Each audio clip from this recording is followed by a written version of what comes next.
Ayan mga ka-Jibs, no? Hello sa inyong lahat dyan. Ito gagawin natin tong ball valve na ito. Ito ay para sa ating main engine turbocharger. Ito ay pang turbo was iyan yung pinakang closing valve natin para hindi lumabas yung ating exhaust gas sa ating tangke na pang turbo was, Yan.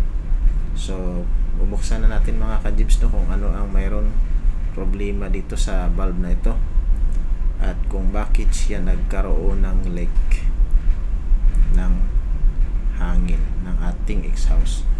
So ayan, buksan na natin. So ganun nga mga ka-Jibs, no, pag may mga valve tayo na leak diyan sa ating barko, so yan naman ay pwede nating i-rectify, kung lalong lalo na kung wala tayong mga supply, itong valve na to itong isang klase ng ball valve na pwede nating gamitin sa ating mga maiinit na temperature or mga high temperature na pinaggagamitan, so ayun, yan, may damage na siya mga ka-Jibs, no. Ayan, kinain na ng sobrang init ng ating tambutso, ayan. So mainit ang dumadaan diyan mga ka-Jibs. So na worn out na niya yung kanyang set. So ganun ang naging cause niya is kinain niya sa katagalan sa sobrang init na dumadaan na yan, yan, sobrang init ng dumadaan na hangin diyan. Ayan mga ka-Jibs, di ba ang laki ng damage. So ito mga ka-Jibs ating ipapabricate lang. So tara, gawin natin, fabricate tayo. Ayan mga ka-Jibs, no, ito yung ating gagamitin. Siya ay yung Teflon bar, Teflon bar siya. Okay na itong Teflon bar mga ka-Jibs kasi wala mang ibang gamit, dapat carbon siya. So para heat resistance. So itong actually yung tinanggal ko is yari din iyon or materialis din siya sa Teflon, hindi siya original na talagang pang high temperature. Pero itong Teflon bar mga ka-Jibs, ito ay isang klase rin ng materialis na pwede rin ito sa mga high temperature, resistant din siya sa high temperature. So ito yung ating gagamitin para ma-rectify natin yung ating leak valve ng ating turbo was, yan.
Ayan, mga ka-Jibs, bali malapit na tayo matapos sa ating pagtutorno o sa ating pagmamachinis. So ayan, naka-fabricate na tayo ng ating set, ng ating valve.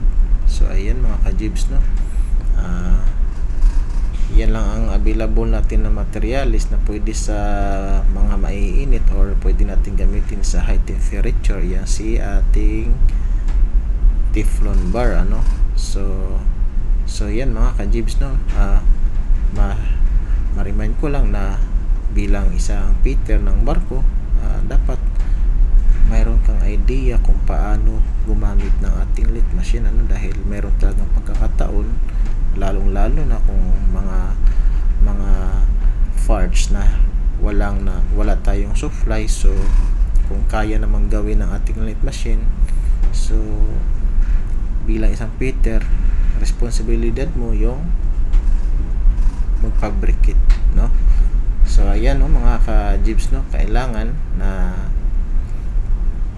marunong ka mag-operate kahit basic man lang, or mas maganda kung palawakin natin yung ating kaalaman sa ating pag-ooperate ng ating lit machine, ano.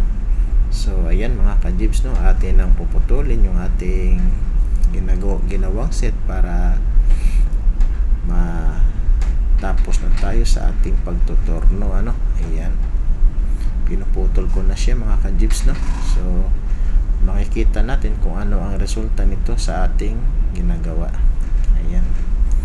Ayan mga ka-jibs, na putol na. So tignan natin kung ano ang posisyon niya sa kanyang set. Ayan mga ka-jibs, no, di ba? Basta may lit machine at marunong ka, makakagawa ka talaga ng panibagong parts ng ating mga makinarya, no. So ayan mga ka-jibs, no. So tara mga ka-jibs, at atin ang i-assemble to. So ayan, gawa na tayo ng dalawang set, ano. So ikakabit na ito natin sa ating casing, no. So ayan yung luma mga ka-jibs, yan yung luma, talagang malaki ang damage ng ating luma mga ka-jibs, no. So ayan, tingnan mo naman yung bago. Ayan mga ka-jibs, no, yan yung bago. Yan, kakabit na natin sa ating valve case, no. Ayan mga ka-jibs, no, ina-assemble na natin. Yan. Siya nga pala, bago ko makalimutan, maraming salamat sa inyong pagsuporta at panonood sa aking channel, ano. At kung bago ka pa lang dito sa aking channel, paki-pindot mo na yung subscribe diyan at notification bell nang mas ma-notify ka pa sa mga video ko pa mga i-upload, ano. At paki-share na rin para mas makakarating ito sa mas nakakarami, at nang mas lumaki tayo at nang mas marami pa akong ma-share sa inyo na mga idea o mga kunting kaalaman sa ating pagbabarko, ano.